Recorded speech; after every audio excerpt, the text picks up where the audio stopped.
guys, I'm Kristen. Welcome back to my channel. I've got a big cup of tea, I'm in my comfy chair, and today I'm ready to talk to you about my recent reads.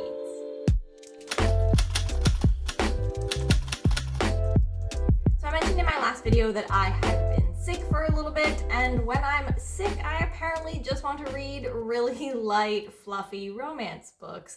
But there are a few other regular fantasy books that I read recently as well. So the first book that I read after my last recent reads was Children of Blood and Bone by Tomi Adeyemi. This is a young adult fantasy series that is influenced by African culture. I read this book with my local fantasy book club for the month of October, and we had a really great discussion. I think we all had sort of mixed opinions on how we enjoyed it. There was a lot that I didn't like, or that I thought was a little bit too easy or convenient, or that things happened kind of quickly. And I think that that's something that I find with a lot of young adult fantasy, is that I think that the story goes a little bit too quickly. Particularly the romance or the relationship had an arc that happened way too quickly for what the setup for it was, and I think would have been much better if it had been spread out over a couple books. This is set in a world where there used to be magic, but something happened and magic disappeared, and there is a chance encounter with the main character in a city, and she suddenly retains the ability to have magic, and the main character, along with a couple tag-along friends or new acquaintances, have to travel to try to bring magic back for everyone. There is definitely a lot of messaging here about the idea of people being persecuted for just who they are, how they appear, for their culture, for their identity, and it was quite significant. We go on quite a significant emotional journey with our main character, and I think that what was being said was valid. It was very eye-opening. It was like you really could feel the fear and what our main character was going through just for being who she is and how she's been living in the world up until this point. But I will say that I think that some of the messaging was a little bit heavy-handed, and that's just a personal taste on how I like to read themes. But there was a really great author's note at the end of the book that talked about her experiences and the Black Lives Matter movement that influenced the messaging that she was trying to get across and the story that she wanted to tell. Overall, I thought this book was fine. I don't know that it was new enough or piqued my interest enough from a story point of view that would make me feel like I'm interested to pick up the next book. Then I read The Humans by Matt Haig, and this is a book I've been wanting to get to for a while now. It follows an alien who is sent to world in sort of the body of a human who made some amazing mathematical discovery, and so they get rid of the human and put this alien in place, and his job is to basically get rid of or eliminate anyone that the mathematician might have told about his discovery. So we are discovering the world and humanity through the eyes of this alien as he learns about humanity.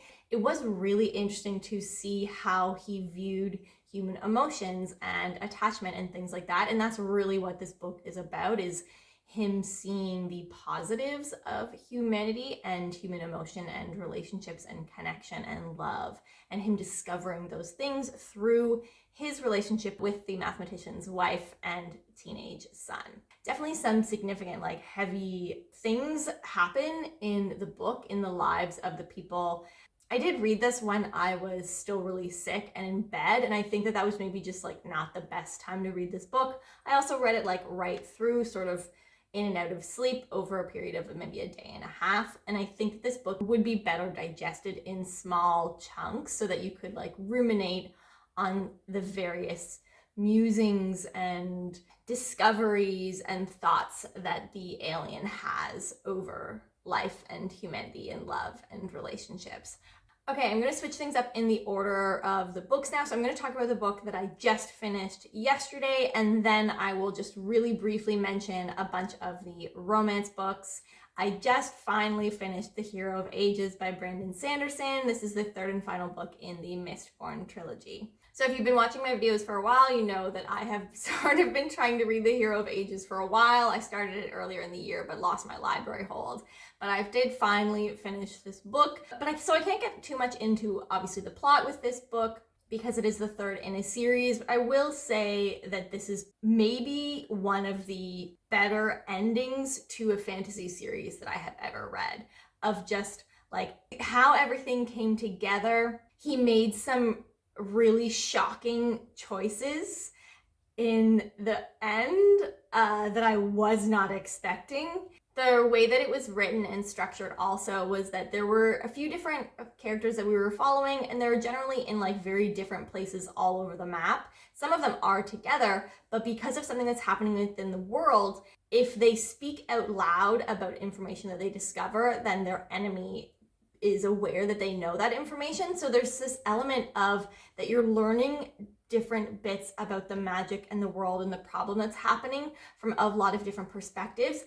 And they can't all share that information with each other, but we know it. And we can see how things that we've discovered in other storylines are taking place in other storylines. It was just like really, really great storytelling. And anyway, I finally finished the Mistborn series, finally finished Hero of Ages. I was reading the ending like in my library because I had to return it that day and I was at the library for other things. So I was like trying to finish this book. I did almost cry. I probably would have let myself cry if I was home, but I got a little bit misty-eyed at certain parts of the ending and had to like stop myself because I not only was I at the library, I was sitting at like a shared communal workspace desk reading this book and trying to keep myself from crying. Okay, now switching into the romance books that I read. I discovered Colleen Hoover while sick.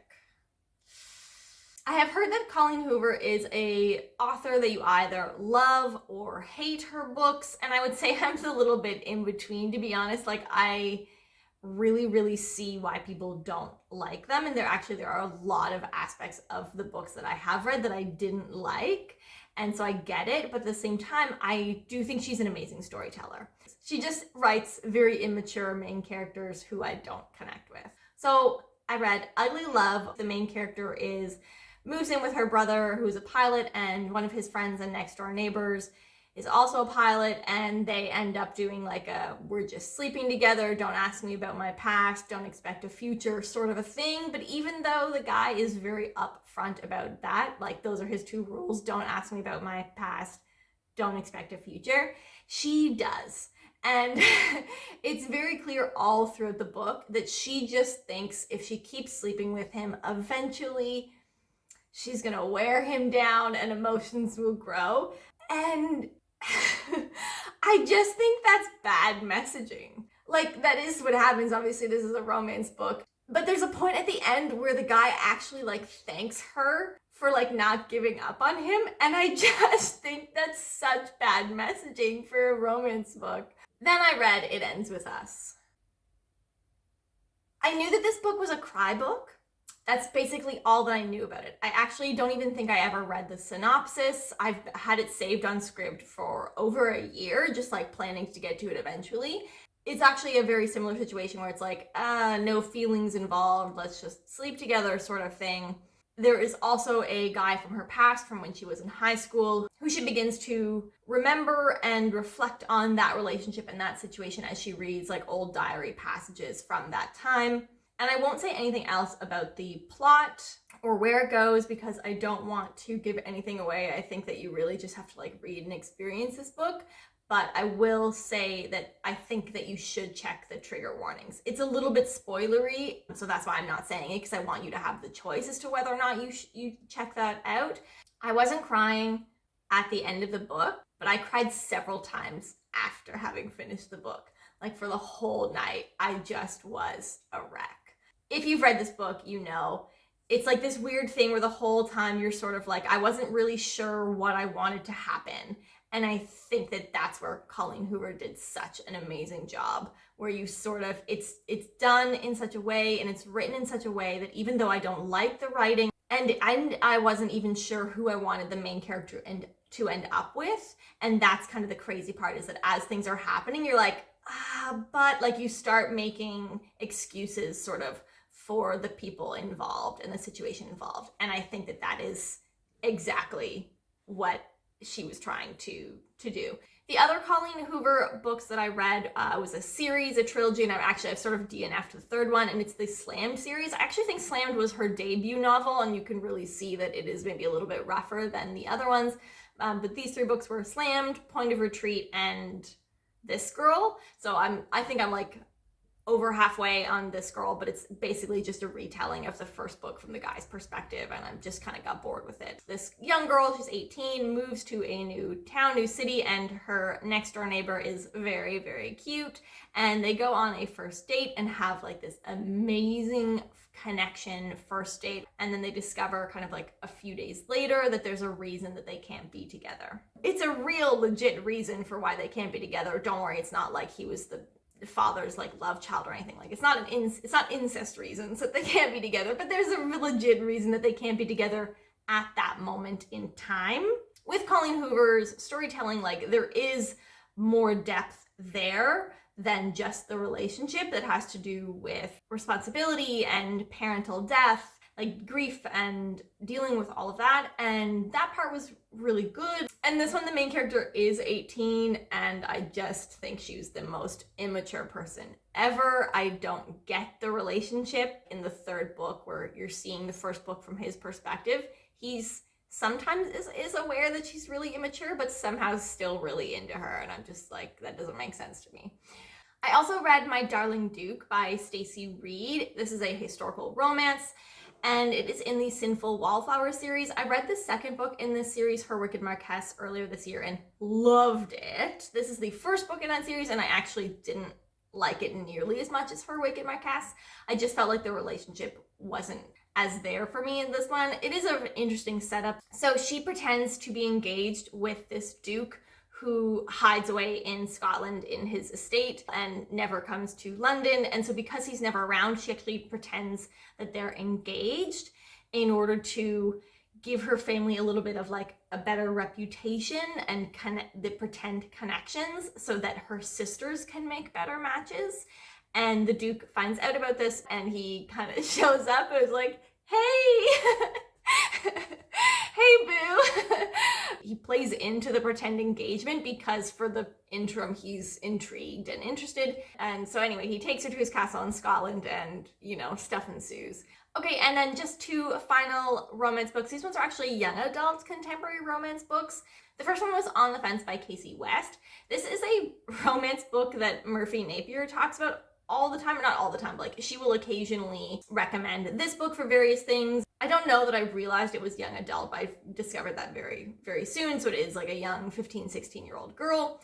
And she has 3 older brothers, a dad, and her mom passed away when she was little. And the story is mostly about her discovering more of a feminine side to herself, but she's having a really hard time reconciling that side of her with the side that her family sees, that her brother sees. Her family is very sporty. They play all of the sports. They watch all the sports. She is definitely a tomboy and has that sort of like brash, roughhousing relationship with her 3 older brothers and the next door neighbor who is really close to the family. And not having like a female role model in the form of a mother is a really impactful part to this story. But there's also a romance. I won't say who it's with, but I think you can probably guess. And it was really cute. And then I was curious, and because Scribd always like recommends books by the same author that you've just read, I next read Love, Life, and the List also by Casey West. This is an unrequited love sort of a situation. She is going through some existential artist crisis where she is told that her art doesn't have as much heart as it should, and so she sets up this list of things that she wants to experience in life over the summer to try to bring more emotionality to her artwork. And while all of this is going on, she's also struggling with the fact that she has feelings for her male best friend. And a year before, she had sort of told him that she might have feelings, but he reacted in such a way that they both sort of pretended it was a joke, that she had been joking. And she still really, really has feelings for him, but he apparently doesn't. And I honestly had no idea how it was going to turn out. So that's a good thing. There were really, really horrible, awful things don't work out, teenage moments that are happening, and things did not go 100% smoothly with this unrequited situation. I don't want to say how it ends up for spoilers, but I genuinely did not know how it was going to end up. Anyway, so those are all of the books that I've read recently. I am currently reading A Ship of Destiny by Robin Hobb. I cannot wait to finish this series. I'm only a few chapters in. I'm already like really nervous about where everything is going and how things are going to shake out. Anyway, I will see you guys next time. Have a great day, everyone. Bye.